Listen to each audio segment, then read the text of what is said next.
कि आप अपना पूरा नाम बता दीजिए हमारे सामीन को। मोहम्मद शुएब चिश्ती औरंगाबादी। एक अदा में दिल लिया, सच तो बता तू कौन है। जो बात सत्य अहिंसा हो वो सुना देना, गलत अगर मैं कहूँ तो मुझे सज़ा देना। अगर तुम्हें भी कोई काम अच्छा करना है, किसी गरीब के बच्चे को तुम पढ़ा देना। किसी गरीब के बच्चे। तो उस वक्त आपकी एज कितनी थी जब आप अपने उस्ताद के पास गए? तो उस वक्त आपकी एज कितनी थी, उम्र कितनी थी? जैसे मैट्रिक का इम्तहान दिए थे तो उम्र करीब करीब 15-16 के।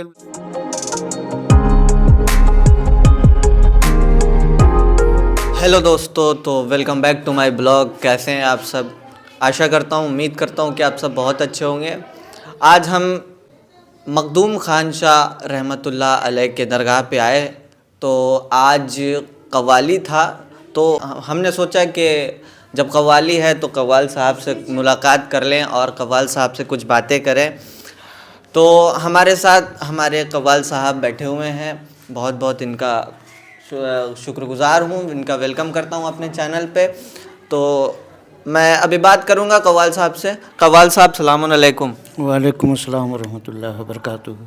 कव्वाल साहब, सबसे पहले तो आपका हम अपने चैनल पे खैर मकदम करते हैं।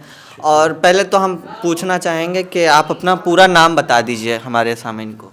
मोहम्मद शुएब चिश्ती औरंगाबादी। जी, तो आप औरंगाबाद से हैं? जी जी। तो आपको कव्वाली का शौक़ कैसे हुआ? आपको इंसान को होता है बचपन से शायरी या कव्वाली का शौक़?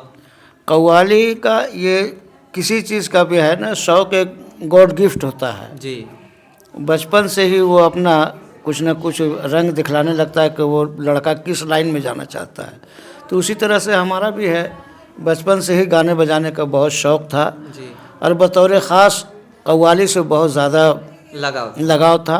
जी। और दिलचस्पी इससे थी, कहीं भी देहातों में शादियों में कव्वाली का प्रोग्राम होता था तो हम बहुत शौक़ से सुनते थे और जाते थे। और जो कव्वाल हजरात गाते थे तो एक दो मिसरा कोई भी याद आ जाता था तो उसी को हम गुनगुनाते रहते थे। माशाल्लाह। तो हमारा सवाल है कि आपने मतलब कव्वाली की शुरुआत कितने साल की उम्र में की और कहाँ से की, कैसे की, आप ये बताएं।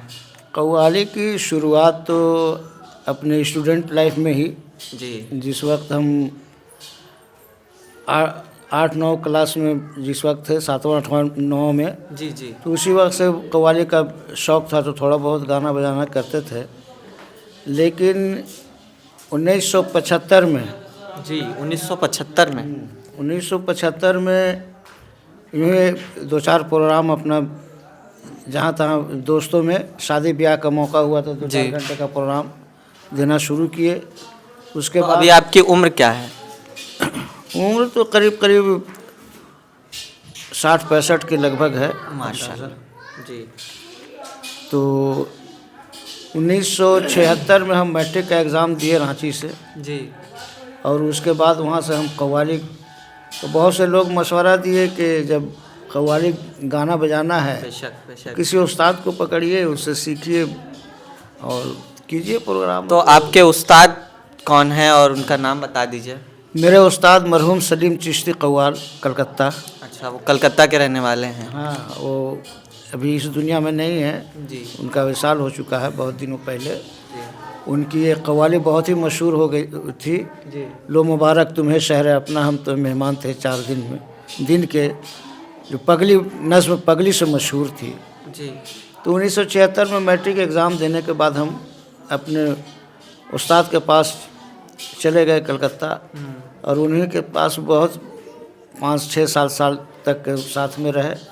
जहाँ जहाँ उनका प्रोग्राम होता था प्रोग्राम में साथ में जाते थे। जी।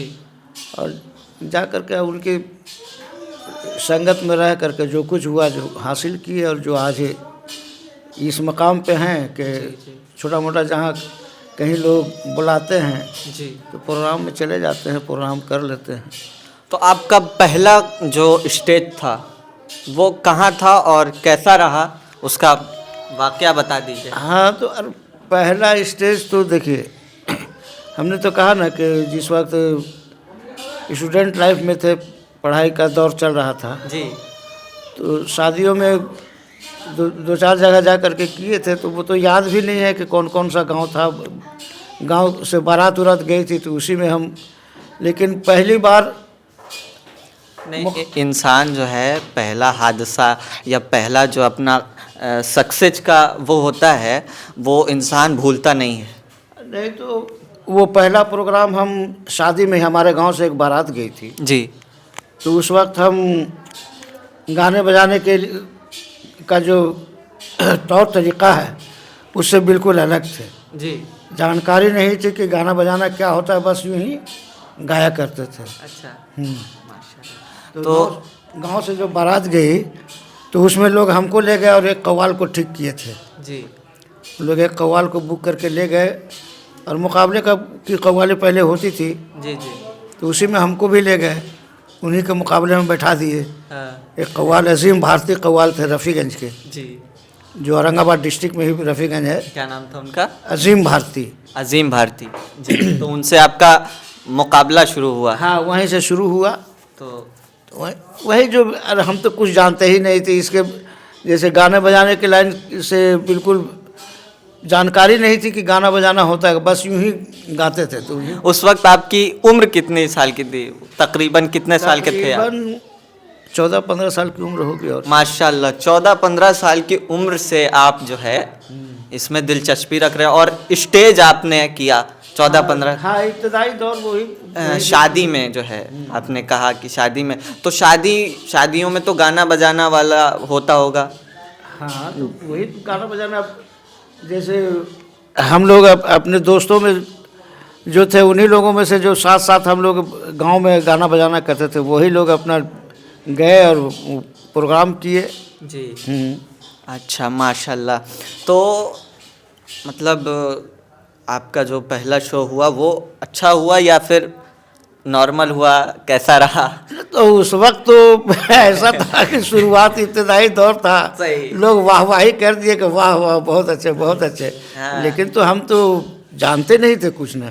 जी हमको गाने तो बजाने उस की वक्त- जानकारी जब अपने उस्ताद के पास गए 1976 में, तो उस वक्त आपकी एज कितनी थी जब आप अपने उस्ताद के पास गए? तो उस वक्त आपकी एज कितनी थी, उम्र कितनी थी? वही उम्र लगभग, जैसे मैट्रिक का इम्तहान दिए थे तो उम्र करीब करीब 15-16 के लगभग होगी, 17।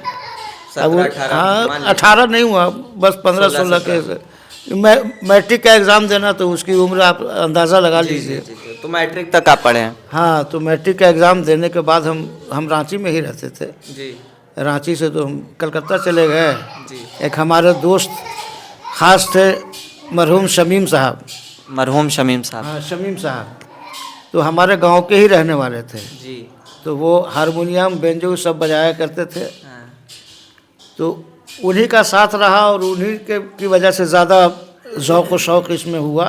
और ऐसे तो बचपन से ही हम गाने बजाने का शौक़ रखते थे। अच्छा तो मतलब आप ख़ानदानी कव्वाली हैं या फिर ख़ानदान में पहला ऐसे हो जाता है? हाँ, हम ख़ानदानी नहीं हैं। जी हमारे ख़ानदान में आज तक कोई गुनगुनाने वाला भी पैदा नहीं हुआ है जो गुनगुना ले। और हम अचानक ये कहिए कि खुदाई देन कहिए, जो कहिए, अच्छा कहिए बुरा कहिए, ये अल्लाह की तरफ से हमको इस लाइन में अल्लाह ने ले आया। सही इस राह में जो आज है कि मौला का करम है कि अब बहुत सी खानकाहों में, मज़ारों पे बुजुर्गान दीन की महफ़िल में जा रहे हैं। वरना इससे पहले स्टेज मुकाबले की कव्वाली होती थी, वो किया करते थे। तो उसमें आप जैसा कि कव्वाली में मुकाबला होता है, हाँ, बहुत तो उसमें तो हंसी मजाक वाले शेर हाँ, जो तो होते थे वो दौर बहुत सालों तक गुजारे। जी। अभी भी वैसा स्टेज आप करते हैं कि नहीं? अब जब से खानकाहों का प्रोग्राम करना शुरू कर दिए जी। तो, और हमारे बिहार से ख़ास तौर से मुकाबले की कव्वालियाँ बहुत कम हो गई। जी जी बेशक। पहले शादियों में हर जगह बिना कव्वाली की शादी नहीं होती थी। जी। तो शादियों में मुकाबले की कव्वाली होती थी, तो मुकाबले में एक लेडीज़ और जेंट्स का प्रोग्राम होता था। जी जी तो वो हम प्रोग्राम किया करते थे। जी। हम बहुत दिन टाटा रहे, रांची रहे, जी। फिर गया भी मंडी में रह करके भी हम प्रोग्राम किए। माशाल्लाह। वहाँ से बहुत सी जगहों पे प्रोग्राम किया, बहुत सी लेडीज़ के मुकाबले में गाना बजाना हुआ। जी अब इसी के दौर ऐसा बदल गया कि कव्वाली का चलन हमारे बिहार से कुछ कम हो गया, जी तो हम भी अपनी राह बदल दिए। हमको कुछ पीर व मुर्शिद और खानकाही लाइन के लोग, मार्फत के लोगों से राब्ता मेरा हुआ, जी जी तो उन लोगों के साथ आते जाते सही। ये खानकाही कव्वाली गाने का शौक़ हुआ और लोगों ने इसमें बहुत हौसला अफजाई की, तो वही गाना बजाना करते चले आए जी उस जहन में। अच्छा, तो आपकी जो मतलब सबसे फेमस, सबसे ज़्यादा पसंद किया जाने वाला कोई आपका कलाम हो? पसंद किया जाने वाला कलाम तो अभी इसी मार्फत में जब आए, खानकाहों की महफिल में जब गाना बजाना शुरू किए, तो हमारा एक कलाम बहुत मकबूल हुआ, जो हमारे शहजादा पीर रहमतुल्लाह अलैह का कलाम है। एक अदा में दिल लिया, सच तो बता तू कौन है, शान खुदा है या खुदा, सच तो बता तू कौन है। और वही कलाम की देन है जो आज मैं तिरौथू में आया हूँ। माशाल्लाह। तो उसको आप एक बार अपने लहजे में, तरन्नुम में एक बार गुनगुना दे तो। अरे यूट्यूब में भी बहुत सी प्रोग्रामों में है, उसमें अगर हमारे सामईन देखिए, हमारे सामईन जो होते हैं वो चाहते हैं कि डायरेक्टली हमें मिले। अच्छा, हाँ, अब जैसे कि यूट्यूब पे सर्च करना पड़ेगा, उसके बाद जाके देखना पड़ेगा, और वो स्टेज शो मिलेगा। हाँ, वो स्टेज शो जैसे है कि नहीं? सही बात, सही। स्टेज शो मिले, महफिल में का प्रोग्राम होगा, और ऐसे आप रूबरू, तो ठीक है, सुना दे रहे हैं। जी बिस्मिल्लाह। एक अदा में दिल लिया, सच तो बता तू कौन है, एक अदा में दिल लिया,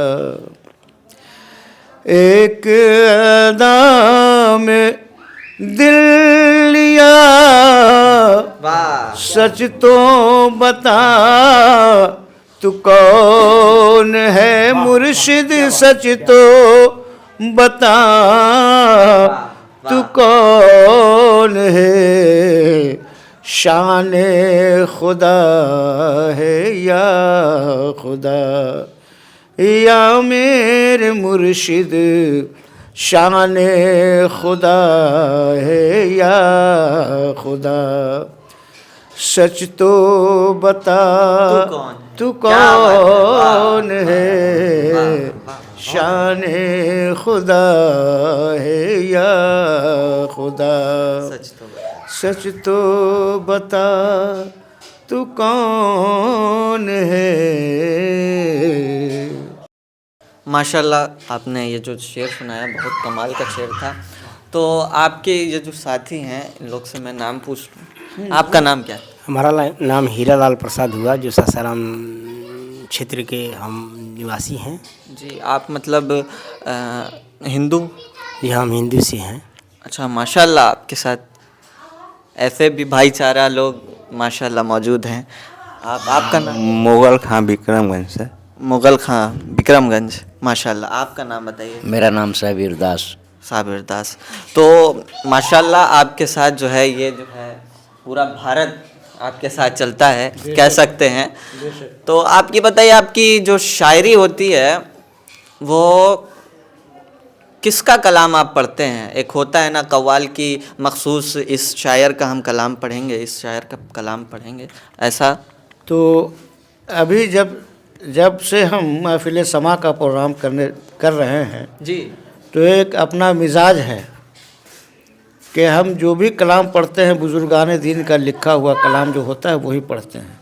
अच्छा। किसी शायर से अभी के दौरे हाजरा के शोरा से कलाम लिखवा करके हम नहीं पढ़ते हैं। माशाल्लाह। बुजुर्गान दीन का कलाम हम तलाश करते हैं, दीवानों से तलाश करते हैं, निकाल करके उसमें से जो कलाम हमको अच्छा लगता है उसको अपनी तर्ज में ढाल करके जी, हम महफिल में पेश करते हैं। माशाल्लाह। तो आप मतलब कव्वाली में जो है सबसे इम्पोर्टेंट क्या होता है? जैसे कि चढ़ाव उतार में जो होता है, सबसे इम्पोर्टेंट क्या होता है कि हाँ, ये अगर थोड़ा सा भी इधर हो जाए तो माइनर सा भी हो जाए तो ख़त्म हो जाएगा। इम्पोर्टेंट कव्वाली में सबसे, या किसी भी गाने बजाने वाले लाइन में गुलकार जो भी हों, सबसे पहली चीज़ है उनकी आवाज़। माशाल्लाह। आवाज़ अच्छी होनी चाहिए। आवाज़ जिनके पास है तो वो गाना बजाना करेंगे तो अच्छा रहेगा। अब आवाज़ के साथ साथ अब जो है कि गायकी जो लाइन की जो जानकारी है जी जी जी। उसको जहन में रखना पड़ता है, उसको कुछ हासिल करना पड़ता है। सही सही। और वो चीज़ कुछ हो जाने पर और आवाज़ अच्छी है तो अच्छा है, कलाम आदमी पढ़ लेता है, अंदाज भी हो जाएगा। आवाज़ है तो अंदाज भी है जी। और उसके गाने बजाने की जानकारी है, सुर लय की जानकारी हो जाती है, तो अब ये ज़रूरी चीज़ है। जी। तो एक होता है सारे गामा पा, जो ये वो तो वही होता तो- है, वो जो है वो आप कर सकते हैं। हाँ, सारे गामा पा तो थोड़ा बहुत करते ही हैं। बिना उसके बिना सारे गामा पा जो सरगम के तो कुछ गाना ही बजाना नहीं है। अच्छा। जो कुछ भी है गाना बजाता, जो भी आदमी गुनगुनाता है तो सरगम के अंदर ही गुनगुनाता है। अच्छा, मतलब सरगम सेटअप जो है हाँ, लगाना हाँ। पड़ेगा अपना। सरगम है ही, जो नहीं जानता है वो तो नहीं जानता है, लेकिन जो जानता है वो तो वो पकड़ लेगा कि कुछ भी हम बात कर रहे हैं तो सरगम ही में बोल रहे हैं। स्वर जो है सारे गामा पा धा नी सा, तो इसी के अंदर आदमी बात करता है। सही। हर वॉल्यूम जो है सब सरगम है। जी। तो आप जैसा कि आपने कहा कि पिछले दौर में आप शादियों वगैरह में तो कोई गज़ल जो है, गज़ल जिसे कहते हैं, वो अगर कुछ सुनाते तो आप। जो उस दौर में जो है गाया करते थे, कोई गज़ल का कोई शेर। वही नहीं कर रहे। तो एक ज़माना हो गया उस लाइन को छोड़े हुए, उससे हट करके, तो गज़ल का अशार अब जहन में लाना पड़ेगा। अच्छा, आजकल के लोगों को आप कुछ अपनी तरफ से इस्लाह के तौर पे कुछ आप बोलना चाहें हमारे चैनल के थ्रू, तो आप। तो इस्लाह के तौर से और मैं क्या बोल सकूँगा, मैं तो एक से एक लोग बोलने वाले हैं। इस्लाही बात तो मेरी क्या बिसात है, हम क्या कह सकते हैं। बस यही है कि इंसान को अखलाक और मोहब्बत से रहना है। हाँ, मोहब्बत और अखलाक से बड़ी चीज़ कोई नहीं है। और अल्लाह के जितने भी मखलूक हैं उनसे मोहब्बत करें, अखलाक के साथ रहें। और आपके साथ पूरा भारत है। मैं क्या कहूँ, मेरे पास लफ्ज़ नहीं है कहने की, कि मुझे एक शेर याद आ रहा था कि लहू से सींचते हैं हम गुलिस्तान वतन अब तक, हमारे मुल्क की दुनिया में ऊंची शान लिख देना, हमारे मुल्क की दुनिया में ऊंची शान लिख देना। मोहब्बत की मिसालें तो बहुत मिल जाएंगी नैयर, हो धर्म निरपेक्ष की बातें तो हिंदुस्तान लिख देना, हो धर्म निरपेक्ष की बातें तो हिंदुस्तान लिख देना, हो धर्म निरपेक्ष की बातें तो हिंदुस्तान लिख देना। मुझे 4 मिसरे इस्लाह के तौर पे मैंने कहा था कि मैं सुनाता हूँ कि जो बात सत्य अहिंसा हो वो सुना देना, गलत अगर मैं कहूँ तो मुझे सज़ा देना, अगर तुम्हें भी कोई काम अच्छा करना है किसी गरीब के बच्चे को तुम पढ़ा देना, किसी गरीब के बच्चे को तुम। बहुत बहुत शुक्रिया आप सबका जो हमें इतना टाइम दिया आपने, और अपना कीमती वक्त जो है आपने मुझे दिया। बहुत बहुत शुक्रिया अदा करता हूँ। और सामीन से गुजारिश है कि अगर आप अपना चैनल पर नए हैं तो चैनल को सब्सक्राइब कीजिए और बेल के आइकन को क्लिक कीजिए। Thank you for watching my video.